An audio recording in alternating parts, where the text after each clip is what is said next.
यह वक्त है 1872। पंजाब। ठंडी इतनी है कि सांस भी सफेद भाप बनकर निकल रही है।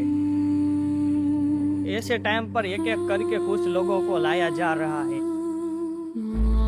न कोई अदालत कार्यवाही की जा रही है, न तो किसी को अपनी राय देने का मौका दिया जा रहा है। बस एक अंग्रेज अधिकारी खड़ा है और उसके सामने कतार में है कुछ नौजवान, कुछ बुजुर्ग और एक 12 साल का बच्चा। उन सबका गुनाह क्या है उसके बारे में कोई भी कार्यवाही नहीं की जा रही। बस एक एक को तोप के मुंह के सामने खड़ा करके उड़ा दिया जा रहा है।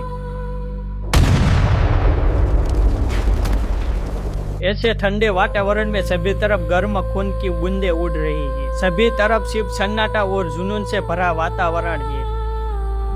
एक एक करके लगभग 65 लोगों को तोप से उड़ा दिया जाता है।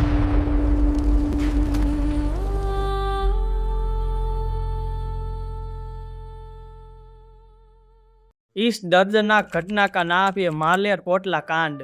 आज तक आपने आजादी और अंग्रेजों के बारे में कई सारे आंदोलनों के बारे में जाना है।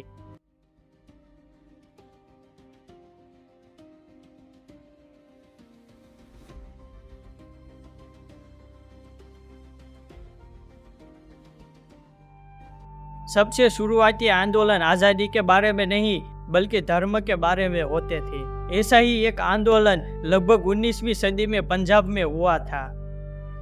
यह वो दौर था जब महाराजा रणजीत सिंह ने सिख साम्राज्य को खड़ा किया था। रणजीत सिंह की मौत के बाद पंजाब में सत्ता की खींचतान शुरू हो गई और आखिरकार 1849 में अंग्रेजों ने पूरे पंजाब पर कब्जा कर लिया। जो पंजाब कभी अपना था वो अब पराया जैसा लगने लगा था। अंग्रेज शासन के कारण धार्मिकता भंग होने लगी थी। ऐसे माहौल में पंजाब के एक छोटे से गांव में एक शख्स ने लोगों को एक नया रास्ता दिखाया, जिनका नाम था बाबा बालकर सिंह, और उनका सबसे बड़ा शिष्य बना राम सिंह। राम सिंह जी का जन्म 1816 में लुधियाना जिले के एक भेणी नाम के गांव में हुआ था। उनका परिवार एक साधारण किसान का था। राम सिंह ने पहले महाराजा रणजीत सिंह की फौज में नौकरी की थी, लेकिन पंजाब की सत्ता अंग्रेजों के हाथ में आने से वह वापस अपने गुरु बाबा बालकर सिंह के पास लौट आए। यह वही वक्त था जब उत्तर भारत में धीरे धीरे अंग्रेजों के खिलाफ विद्रोह शुरू हुए थे। 1857 में राम सिंह ने अपने गांव भेणी साहिब में वैसाखी के दिन एक नए आंदोलन की नींव रखी, जिसका नाम दिया गया अनुधारी पंथ, और उनके अनुयायी कहलाए कुका। यह कुका नाम उनके भजन कीर्तन के तरीके पर से रखा गया था। राम सिंह ने अपने कुका आंदोलन में सिर्फ धार्मिकता नहीं बल्कि कई और बातें भी शामिल की थी, जैसे जाति पाति का भेदभाव मत करो, ऊंच नीच मत मानो, बेटियों को बोझ मत समझो, कन्यावध जैसी कुप्रथा बंद करो, शादियों में ज्यादा खर्चा मत करो, सादगी से विवाह करो और दहेज ना लो, विधवा विवाह को अपनाओ, उसे बुरा मत मानो, विदेशी वस्तुओं का त्याग करो और स्वदेशी वस्तुओं अपनाओ। यह आखिरी बात बिल्कुल गांधी जी के स्वदेशी आंदोलन जैसा था। राम सिंह जी ने अपने अनुयायियों का एक संगठित नेटवर्क खड़ा किया था। उन्होंने हर इलाके में एक जिम्मेदार व्यक्ति नियुक्त किया था, जो लोगों तक संदेशा पहुंचाता, चंदा इकट्ठा करता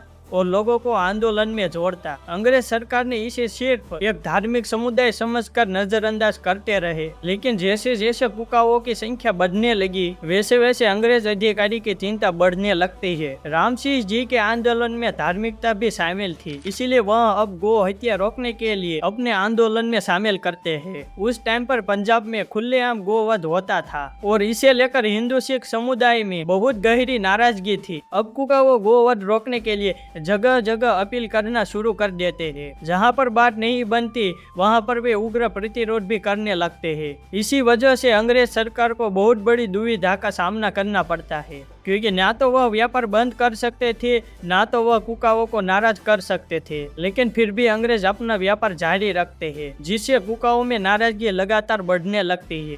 फिर साल 1871 के आसपास कुछ ऐसी घटनाएं होने लगी जिन्होंने आग में घी का काम किया। अमृतसर और लुधियाना के आसपास के इलाकों में कसाईयों की कुछ हत्या की घटनाएं सामने आई, जिनमें सीधा असर कुकाओं पर किया जाने लगता है। अंग्रेज सरकार ने इसे गंभीरता से लिया और कुछ कुकाओं को पकड़कर फांसी भी दे दी गई।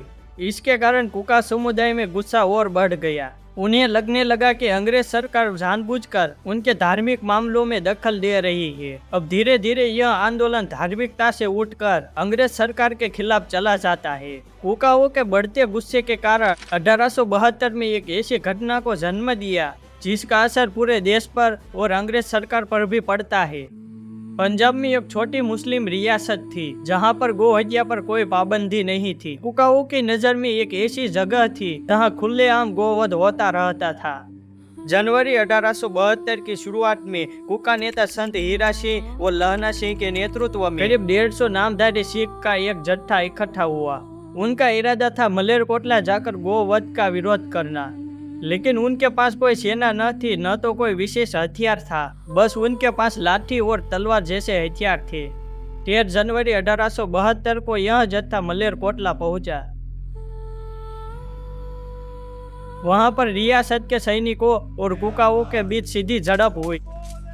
दोनों तरफ से लोग मारे गए और जल्द ही साफ हो गया कि वह लड़ाई एक तरफी थी। रियासत की फौज के सामने कुकाओं का जत्था टिक नहीं पाया।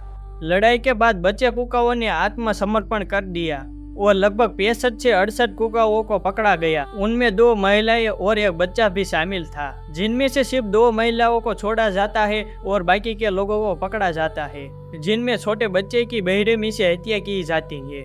बाकी बच्चे लोगों को बिना बाहरी दुनिया को पता चले, बिना अदालत कार्यवाही के सजा देने के लिए पकड़ लिया जाता है।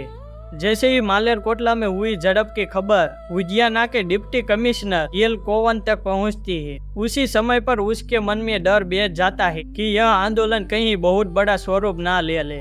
उस डर में वह पूरी तरह गैर कानूनी फैसला लेते हैं। पकड़े कुकाओं को ना तो आंदोलन में पेश किया जाता है, न तो उनको अपनी सफाई देने का मौका दिया। सीधा हुक्म दे दिया कि उन सभी को तोप से उड़ा दो। मलेरकोटला के परेड ग्राउंड में आसपास के देशी रियासत से मंगवाए गए तोपे लगाए गए।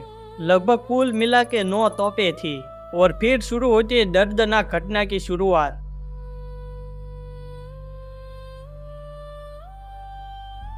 पकड़े गए कुकाओं को तोप के आगे खड़ा कर देते हैं और फिर अंग्रेज अधिकारी बोलता है, आंखों पर पट्टी बांध लो, पिट टॉप की ओर केर लो ताकि मौत जल्दी और कम तकलीफ में आए।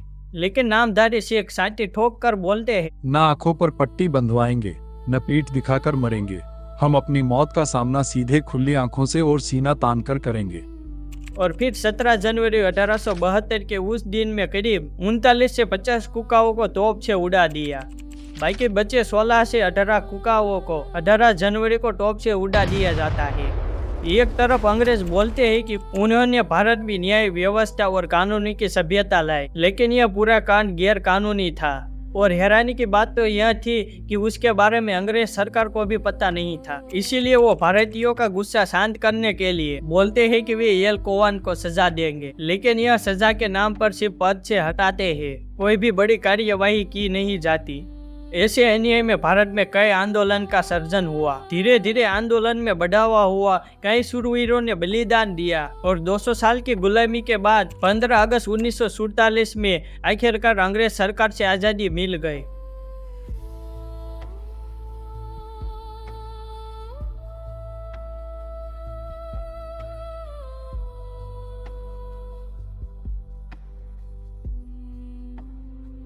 वहीं खून आजकल अपना जोश खो रहा है, लेकिन वह आज़ादी आज भी खून को उबाल देती है। आपने यह वीडियो पूरा देखा, इसलिए दिल से और मन से धन्यवाद।